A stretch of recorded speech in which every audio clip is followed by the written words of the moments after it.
So we want to talk a little bit about the craft of writing. Sure. So in general, what's your writing process? You know, it's very important for me to get a first draft. I push whatever I'm doing, I push it through. Some of it is the worst writing you'll ever find anywhere, you know. And when I get through with a first draft, I won't even show it to my dog. It is terrible. But at least I have a way that I want to go. And then I start to hone it. I find that works for me the best. You know, some people could just write it out and here's the pages. You know, like in the movies, here you are. I can't do that. I need time to think and develop shows. You know, I think that's why I like working at home and being by myself and all that, because you can't be on a show with those kind of habits. You know, you gotta, here it is, you know, here it is. And it's sometimes not your best work or my best work or who wrote this? Okay. Do you do an outline first? I used to, but now I don't. I kind of could, because I'm still writing and it's constant, I can do a lot of things without an outline. Because a lot of times, I don't know where I'm going. You know, like with television, when you went to pitch a show, you had to have the beginning, the middle, the end. I might just have, with a play, or I might just have the middle or the beginning or the end. I don't know, you know, it's different things. And if it's an idea that I kind of like, I just run with it and see where it goes or where it takes me. I've had shows not work out, you know, because I said, no, I can't make this work. But then I'll go back 2 years later and see the same thing and try to make it. It can make it work sometimes. But it's the way I enjoy writing. I like to discover things, you know. So many times I start out one way and then up another way, where you can't do this on television. They have to know where you're going. You know, you have to clear the story. With the movies, you can. You write any movie you want, you bring it to them, and, you know, they'll say yes, they'll say no, but it's your story. Sometimes, you know, if it's an original. And so that works for me, what I, you know, just not knowing where I'm going. And I love adages, you know. I just have a few of them, you know. And, you know, after we had 4 flop Broadway plays, Ron and I was angry at Broadway. I said, I'm going to get back to you. I'm going to get a play. I'm going to write the great American play, and you're going to see, and you're going to apologize to me. And then I saw a bumper sticker that said, I found happiness when I gave up hope. And I said, you know, that's pretty good. I was riding my bicycle when I saw it, and I started to smile. I said, yeah, screw it. You know, I'm going to just do what I want to do now. You know, I don't have to prove anything to anyone. And that's the way I've been doing. And I know you don't want to talk too much about the play business or that, but just I'm being done in Europe a lot now, and they're translating my plays in Russian, you know. And I think they pay you in krupels, or what do they pay you there? I don't know what. I mean, and in different languages, and people send me these foreign scripts to look at, and they're, you know, you can't tell. You're at the mercy of your translator, you know. And I kind of enjoy knowing that my stuff is still around, you know. And it's, for me, that's a high point in my life. Sure, that's great.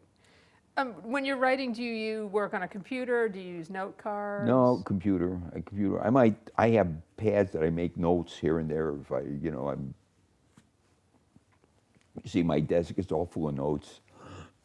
One is to pick up laundry and things like that, you know. But yeah, it's, I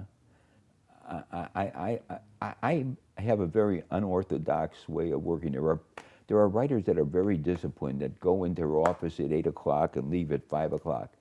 I work at home. I do whatever I want. If I don't want to work for 2 or 3 days, I don't. And then some days I'll work straight through the night. You know, it depends where I'm at and how excited I am or what I'm doing.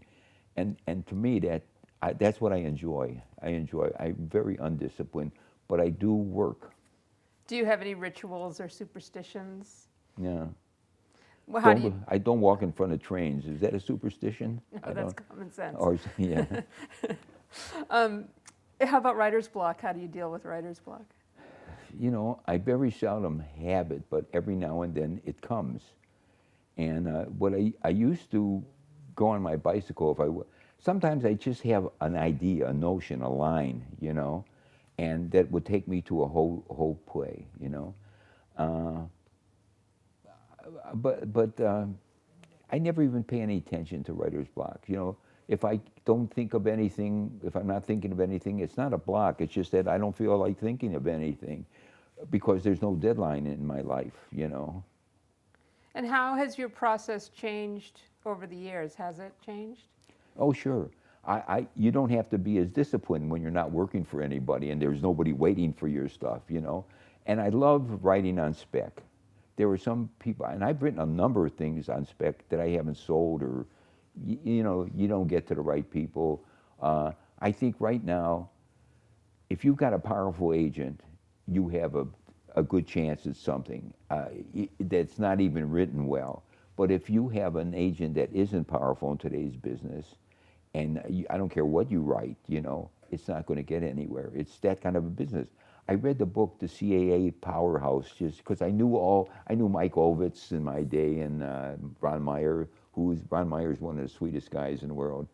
And it was brutal. I mean, I said, God, I can't live in that world, you know, but I didn't have to. Those were agents. But it made me nervous to think that, oh, wow, gee, you're friends, you're not friends. You know what I didn't like so much in this business is you make a lot of friends on every show, you know, and then they go your way and it's all over. And there's some kind of sincerity missing, you know. And I found that difficult to make a lot of friends, you know, and it was, I have very few friends, you know, sometimes by choice and sometimes because, you know, but those I have are very, very close. And I never liked the idea of people being so close to you at one time and then not caring, you know, if the show goes off the air. Broadway is the worst place for this, you know, because when your show, you know, gets a bad review, you can't get the time of day from anybody. They just abandon you like you've never been abandoned. And I hate that. I hate that. And that's why I don't even try to go to Broadway anymore. I take my plays and I put them in the Samuel French catalog. And sometimes they do well, sometimes they don't, but I've not been under stress, and it's been kind of nice. Yeah, that's that kind great. of life. Yeah. That's great. And television, I did a lot of pilots on my own that I wanted to write. And, you know, I was not hot anymore, and so I didn't sell anything, you know, but I enjoyed writing them, and they were shows that maybe I would have stayed with. But I never really sold anything that I wanted to sell. I always ended up I was a hired gun, like ended up doing somebody else's stuff. And so it was hard to get enthused, you know. I read a story about a producer, how he produced 5 years, 6 years of a show. And he was excited by it. Every day he did it, you know, every week when they had to do a new show, he would get excited about doing it. And I could never find that excitement. I could never find that. And I told you I like adages. I have a bunch of them pasted all over the house, you know, and also my name, I have that pasted around them. But the adage was, if you're not doing something different, you're not doing anything at all. And I said, I like that. So I try to write different things, you know, and try to, and it's been working for me. That's great. Is your process different when you write with other people than when you write alone? Oh, sure. Yeah. You're more disciplined when you're writing with other people. I mean, I can't do what I tell you I do with other people. When Ron and I would get together to write, you know, which we don't anymore, but we knew where we were going, what we wanted to do, and we would do it, you know. But he and I never worked from an outline either. It was fun. You joined the Writers Guild in 1964. Wow. So how did you first become aware of the Writers Guild? Well, you always were aware you weren't eligible. You know, that was the difference. I was always aware of the Writers Guild. I was very proud when I was at Writers Guild East, I think, before I came out west. Then there was a Writers Guild West. I said, what's the difference? I don't know what the difference, but there is still an East and there's still a West. So I don't know what that all means. But I was very proud of the Guild. I think the Guild has served the writer very well. At least in my day, it did. I don't know about, I think it still does. Without a Guild, you would be at the mercy of some of these producers, and thank God for the Guild, because you can see even in the world, once they got rid of unions, the workers suffered. I don't care, So I really think the Guild is a blessing. Yeah. So you had wanted, I mean, you became a member because you had wanted to become. Well, it made sense. I mean, and also I think it was required if you wanted to do things, and rightfully so, really. I think the union is a wonderful, wonderful thing, and even the medical that you get. I mean, they take care of the writers, and I still, like I say, I still do a play a year in the building, and they're just so supportive. It's great. I love this union. What do you like about writing? Finishing something and saying, wow, this isn't bad. That's what I enjoy. But I do enjoy when I'm on a roll. Sometimes you don't enjoy it when you say, what do I do now? Because as I say, I don't use a outline. I just type it, and sometimes I get into a trap. And I say, what do I do now? I hate this show. And you always doubt. You always doubt. I don't care what you're writing. You doubt it. And then some days, this is a wonderful thing. Oh, this is a piece of crap. The same play, the same scene. You don't know. You know what tells you? When you do it in front of an audience, that's what tells you. And that's a thrill too. But in the meantime, you're writing in the dark. You don't know if anything's good or not. I always have readings at my house. After I write something, I invite a bunch of people into the house. I get a bunch of actors together, and we perform what I've written. And I can tell, There's nothing like an audience. For me, some people don't need it. I need an audience.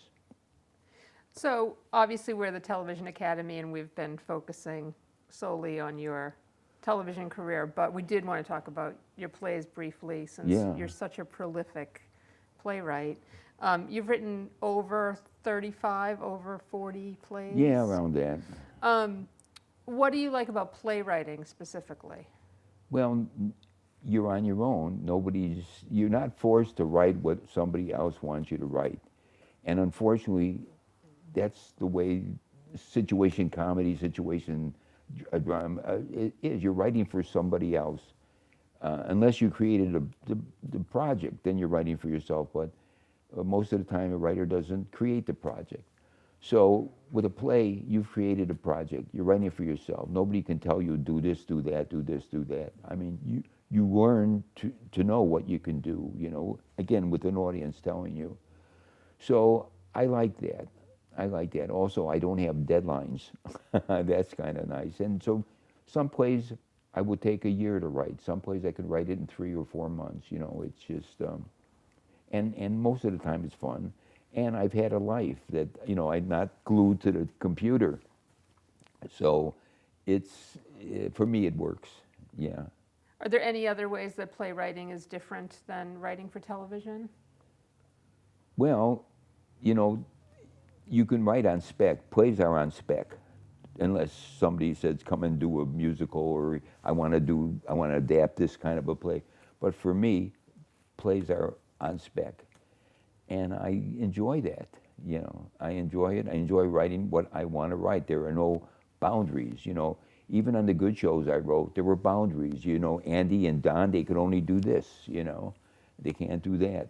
But you don't have those boundaries. Some people need boundaries. I'm very bad with boundaries. We also just wanted to touch briefly on your movie career. You God, very briefly. Several movies. Well, kind of. I don't like to call them movies. I call them mistakes. Which we did 3. Ron and I did a play together. Our first play, Norman Is That You? Which George Slaughter produced, and I did not like it at all, you know, but that's the way it goes. Uh, the movies are different. You write one kind of movie, they direct another kind of movie, they edit another kind of movie. You don't know what the heck you're ending up with, you know. And that, unless you had total control, you know, that's kind of scary. And I did that. I did Norman, Is That You? I did a movie, but I just did the story outline with Marty Feldman, the last remake of Bo Jest. And I did another show back, I don't know what. But my mom came to town once. She had seen Norman, Is That You? I think that was my first movie. She never said anything to me. And then she went out to see, was in town, and I arranged for her to see a preview of the last remake of Bo Jest. And I actually hired a car, put her in the car, they took her to, you know, and back. And I'm sitting in the living room working on something. And my mom comes home. And I said, "Hi, Mom, how?" I had never seen the movie. I said, "How was the movie?" She says, "You know, son, movies may not be for you." And, you know, I said, she's smarter than I thought, you know? And I just, you know, the movies I did just did not catch on. And I was offered, when I came back from doing The Wiz, I was offered to do some rewrites on movies, but I didn't like the movies. And then they stopped giving it to me, you know, offering me anything. So we just have a few more questions to sum up. Sure. How do you think the television industry has changed since you first started? Well, I'm not in the industry, so I don't know how much it's changed. But as I said before, it used to be a smaller industry, a very small industry, and there wasn't the money involved in a production now. I mean, it cost almost nothing to produce shows when I was coming, and now it's like $1 million a show, whatever it is. So there's more at stake. There's more flop sweat. Also, just the conditions that we live in, you know, like in California. When I came out here, you could rent an apartment for $200 at, you know, as big as, you know, 4 bedrooms or something like that. And I bought my house, I remember, I paid like $80,000, you know, and it seemed like an enormous amount. But it was really nothing compared to what it is now. You come out here, I think you're under more pressure. You got to pay the rent. You got to buy any building is $1 million now, and so I think the people are under more pressure in the business now to make it, to you know, do well. And it seemed like when I was writing, it was more of a bucolic kind of a people. You'd walk down the street, people would say good morning to you, you know. Now you can't make eye contact. It's like New York, you know. And so that's where the business changed. I think it's just not as easy going because there's too much involved, you know. When people could make millions and millions of dollars off a show and, you know, take care of, it's too much at stake, you know. And I think it affects you. It affects you if you have to, like, beat the bushes for jobs, you know, if they don't know you. And ooh, I hear sirens. Yes. Well, they know where I am. They finally found you. Yeah. Oh my God, it's the comedy patrol. We'll wait till they go by. We actually lucked out. They're delivering an In-N-Out burger to me, honey. Breaking all the doctor's rules. Do you remember the first time you saw TV? Well, yeah. Yes and no. I mean, we never had a TV because you really had to be wealthy to have it. You had to be earning at least $50 a week or something like that, you know. But the TVs were expensive there and stuff like that. So I remember it was in Benton Harbor. My friend got the first TV set, and he said, "We got to watch Uncle Milty. You know, you got to see Uncle Milty." I never saw the TV. And Milton Berle was one of the first comics I saw on television. And you know what the sets looked like. It was snowy, and we were in this small town, and you were just thrilled that you were getting something to watch besides something to hear. And, the color was bad and all that, but, I marvel, I'm able to marvel at how well, how much it's developed. I mean, the TV sets are beautiful now, sound is great and all that. It's just, they got three-dimensional in places, it's just, it's grown.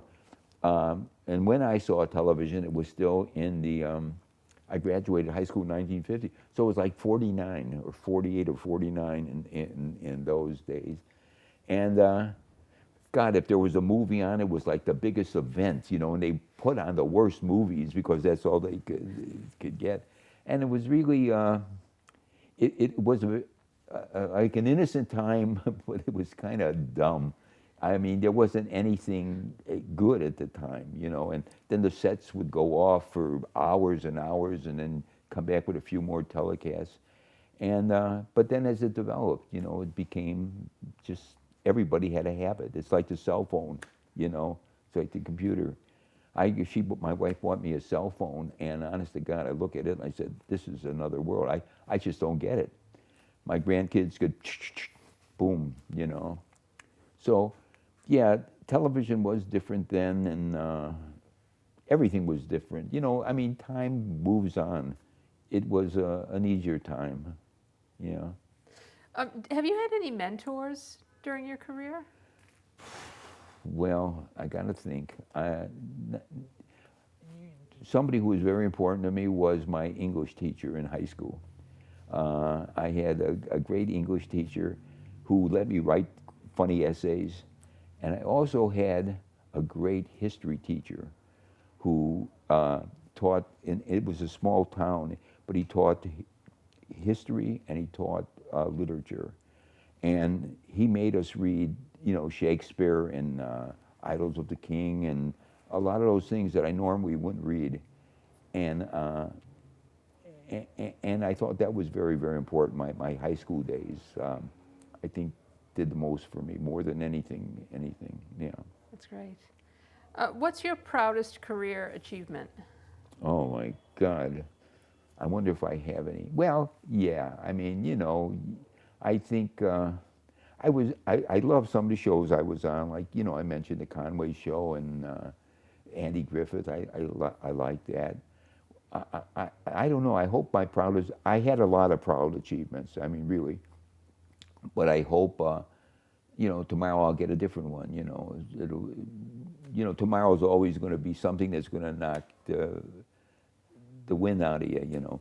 I did a play once in in Kentucky, and it won some kind of prize, and they sent me a certificate making me a Kentucky colonel, and I was really excited. A Kentucky colonel. Elvis Presley was managed by a Kentucky colonel, So I have that hanging on my wall. I was kind of proud of that, the Kentucky colonel. And I don't know, I've had a lot of fun times, and to rate which is the best time I ever had, I can't do that, or what is the proudest achievement I've had. I like, I really try to like most everything I write. But I guess, to be honest with you, writing plays are my most proud achievements because I'm doing it alone by myself, and there's nobody to help you, and I like that. I just feel I'm writing, Do you have any regrets? Regrets? I've had a few. Yeah, you always have regrets, but whatever they were, it got me to where I am now, which is in a very happy state of mind and life, and things are nice for me. And so yeah, I might have some regrets. I'd have to think about them to tell you what they were. I mean, yeah, the first marriage maybe, but then I had 3 wonderful kids from it. So what are my regrets? I don't know. In the business, I've turned down some things that maybe I shouldn't have turned down, but in the long run, so what? So it's like anything in life, you're always going to have regrets, but nothing that lingers. What advice would you give to an aspiring writer? What is what? What advice would you give to an aspiring television writer? Have very rich parents. That's very important. You just, you need them. You know, you can't go into this business, I think, without them, because it is a struggle. It is a struggle. And, but if it's what you want to do, there's nothing that can stop you. And if it's not what you want to do, you'll know soon enough. Yeah. And then one last question that we ask all of our interviewees is, how would you like to be remembered? As a man who lived forever. How's that, huh? Is that okay? Can we finish on that? We were going to finish on that for Okay. sure. You're wonderful. Thank And you it's so been much. fun. I It's really been enjoyed great. myself. Can I get a copy of this so I can see what I said? Yeah, Adrian will definitely. Yeah.